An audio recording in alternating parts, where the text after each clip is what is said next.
الحمدللہ رب العالمین والصلاة والسلام علی رسولہ الکریم اما بعد.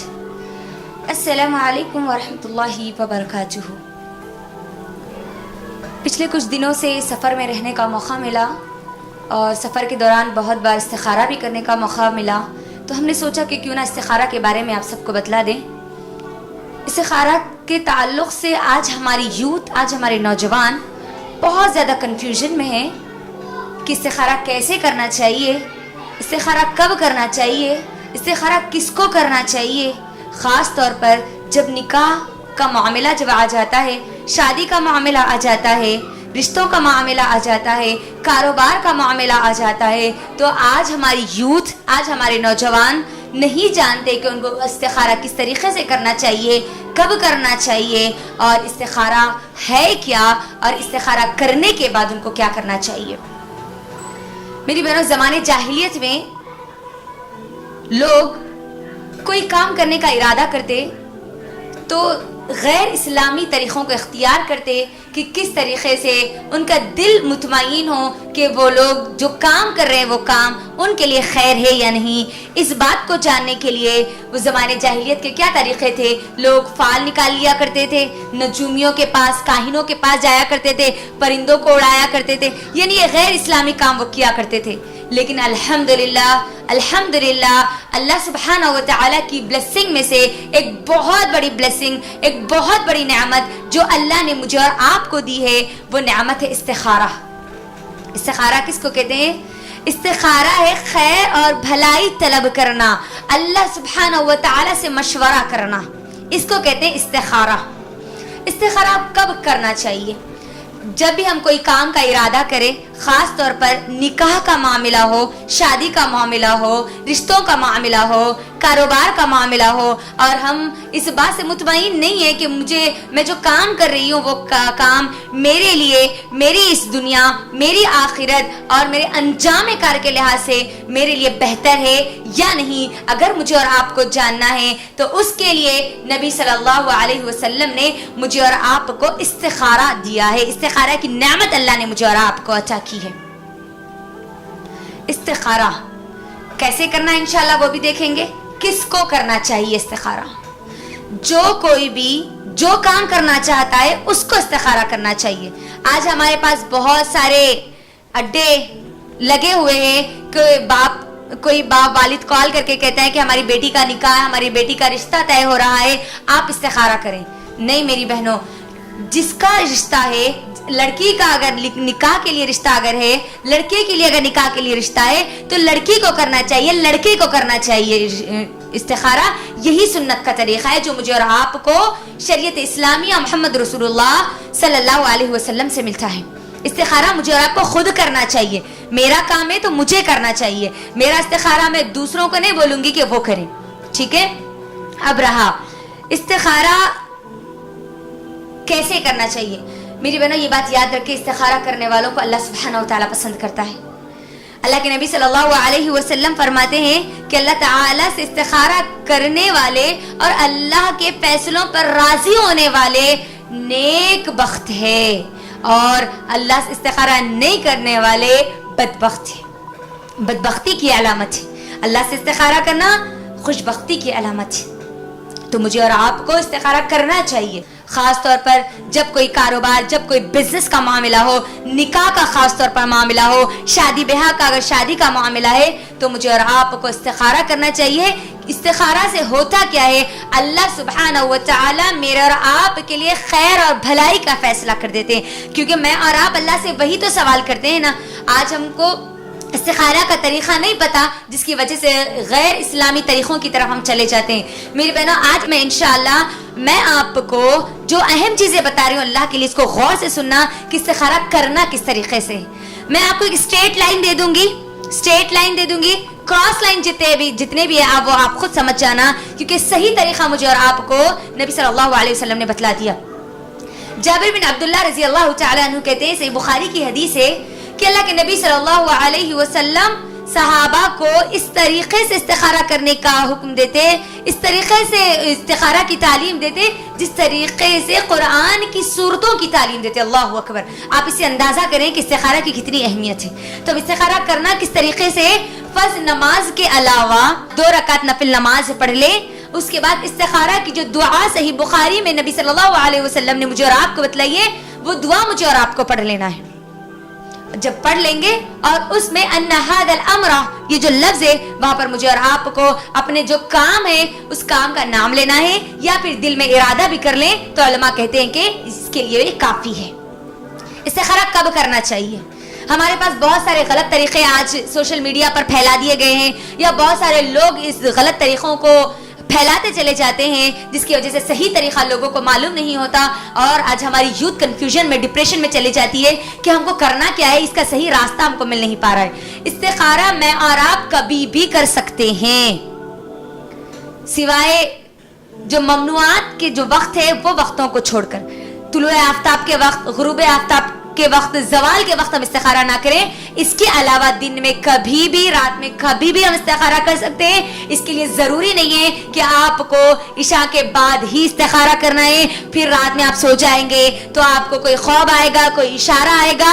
اس کی ایسی کوئی چیزیں ہم کو شریعت میں نہیں ملتی. ضروری نہیں ہے کہ آپ کو خواب آئے, ضروری نہیں ہے کہ آپ کو کوئی اشارہ ملے. استخارہ آپ نے کسی کام کا ارادہ کر لیا, اس کے بعد آپ نے اللہ سے مشورہ کیا. کس سے مشورہ کیا؟ اللہ سے. اگر آپ کوئی کام کرنا چاہتی ہے, اس کام سے 5 منٹ پہلے بھی اگر آپ 2 رکعت نفل نماز پڑھ لیتی ہے, استخارہ کی دعا پڑھ لیتی ہے اور اس کام کو کر گزرتے ہیں, تو اللہ تعالیٰ کی مدد آپ کے ساتھ ہوگی. یہ استخارہ کا طریقہ ہے. آپ غور کریں, آپ مشورہ کس سے کر رہی ہیں؟ اللہ سبحانہ و تعالیٰ سے. اللہ اکبر. اللہ سے آپ نے بات کر لی, اللہ سے آپ نے مشورہ کر لیا, تو اب آپ کو توکل اللہ کی ذات پر رکھ کر اس کام کو کر گزرنا ہے. فیصلے کا انتظار کرتے ہوئے بیٹھنا نہیں ہے کہ اللہ تعالیٰ کوئی خواب میں مجھے ڈالے گا, کوئی کرامت کرے گا, کوئی اشارہ دے گا. ہم کو اس بات کا انتظار نہیں کرنا ہے, بلکہ استخارہ کرنے کے بعد فیصلہ لے کر, لوگوں سے مشورہ لے کر اس کام کو آگے بڑھا دینا ہے, اس کام میں آگے بڑھ جانا ہے. یہ ہے استخارہ کا صحیح طریقہ. میری بہنوں, آج ہمارے بہت سارے نوجوان استخارہ کرتے ہیں, لیکن اس بات کی غلط فہمی میں پڑے رہتے ہیں کہ ہم کو کوئی خواب آئے گا, کوئی اشارہ ملے گا. ہو سکتا ہے اشارہ ملے, ہو سکتا ہے خواب آئے, لیکن ضروری نہیں ہے. اور جب یہ نہیں ہو پاتا تو بہت ڈپریشن میں چلے جاتے ہیں, کنفیوژن میں پڑ جاتے ہیں. یہ بات یاد رکھیں, استخارہ کرنے کے بعد جس فیلڈ کے لیے آپ استخارہ کر رہے ہیں اس فیلڈ کے لوگوں سے مشورہ کریں. آج ہوتا کیا ہے, استخارہ ہم کرتے ہیں تو مشورہ کس سے لیتے ہیں؟ مثال کے طور پر اگر آپ کو گھر بننا ہے تو ہم استخارہ کرنے کے بعد مشورہ لیتے ہیں کس سے؟ حکیموں سے. تو آپ مجھے بتائیں کہ آپ کو صحیح مشورہ مل پائے گا؟ نہیں. اگر آپ نکاح کے لیے اگر استخارہ کر رہے ہیں تو دیندار لوگوں سے مشورہ کیجیے, جو دین کا علم رکھتے ہیں نا, آپ ان سے مشورہ کیجیے. انشاءاللہ آپ کو اللہ سبحانہ و تعالیٰ آپ کی رہنمائی کرے گا. آپ اللہ سے مشورہ کر رہے ہیں, اللہ سبحانہ و تعالیٰ کو آپ کہہ رہے ہیں. آپ غور کریں, استخارہ کرنے کے بعد ہم آزاد ہیں. اب ہمارے حق میں کوئی غلط نہیں ہو سکتا, اب ہمارا کوئی نقصان نہیں ہو سکتا. ہم نے اللہ پر چھوڑ دیا, ہم کو جو کام کرنا تھا ہم نے وہ کام کر دیا. اب ہمارا رب وہ کرے گا جو میرے اور آپ کے لیے خیر اور بھلائی ہوگی. لہٰذا یہ استخارہ کے تعلق سے جو اہم چیزیں ہیں ہم کو یہ باتیں معلوم ہونی چاہیے. آج ہمارے نوجوان, آج ہمارے یوتھ استخارہ کو لے کر بہت ڈپریشن اور بہت کنفیوژن کا شکار ہوتے ہیں کہ استخارہ ایسا کرنا چاہیے, ویسا کرنا چاہیے, اس پر کرنا چاہیے, اس پر کرنا چاہیے, انہوں کرنا چاہیے, انہوں کرنا چاہیے. نہیں میری ماں اور بہنوں, نہیں. استخارہ یاد رکھے, یہ اللہ سبحانہ تعالیٰ کو بہت پسند ہے وہ بندہ استخارہ کرتا ہے. اور استخارہ ہم کبھی بھی کر سکتے ہیں, کسی بھی وقت کر سکتے ہیں. وہ کسی بھی کام کے لیے ہم اللہ سے استخارہ کر سکتے ہیں. استخارہ کرنے کے بعد مجھے اور آپ کو اسٹیپ لینا ہے اللہ کی ذات پہ توکل کر کے. بیٹھنا نہیں ہے کہ اللہ تعالیٰ کو ایک ویڈیو بنا کر دنیا میں بھیجے گا تو میں اور آپ دیکھیں گے. نہیں, ایسا نہیں ہونے والا. ہاں, استخارہ کرنے کے بعد جس کام کے لیے ہم آگے بڑھ رہے ہیں, اگر وہ کام میرے اور آپ کے اس دنیا اور آخرت کے لحاظ سے بھلائی والا نہیں ہے تو اللہ سبحانہ و تعالیٰ خود بخود اس کام کو میرے اور آپ کے لیے روک دے گا. ہم دعا میں کر کیا رہے ہیں؟ آپ نے غور کیا اس دعا میں ہم پڑھ کیا رہے ہیں؟ اللہ کے لیے کبھی اس کا ترجمہ تو دیکھیں. ہم بول کیا رہے اللہ سبحانہ تعالیٰ کو؟ اے اللہ میں جو کام کر رہی ہوں, چاہے وہ نکاح کا معاملہ ہو, چاہے وہ کاروبار کا معاملہ ہو, چاہے وہ کوئی بھی معاملہ ہو, اے اللہ یہ کام میری اس دنیا, میری آخرت, میرے انجام کار کے لحاظ سے اگر یہ کام میرے لیے بہتر ہے تو آپ اس کام کو میرے حق میں کر دیجئے, اور اگر یہ کام میرے لیے بہتر نہیں ہے تو میری رہنمائی اس طرف کر دیجئے جس طرف میرے لیے خیر اور بھلائی ہے. اللہ اکبر. اب اندازہ کریں, آپ اللہ سے مشورہ کر رہی ہیں, اس ذات سے جو غیب کا علم جانتا ہے. اللہ اکبر. استخارہ کرنے کے بعد بالکل کنفیوژن میں نہ جائیں, بلکہ اللہ کی ذات پہ اس طرح توکل کریں جس طریقے سے پرندے توکل کرتے ہیں.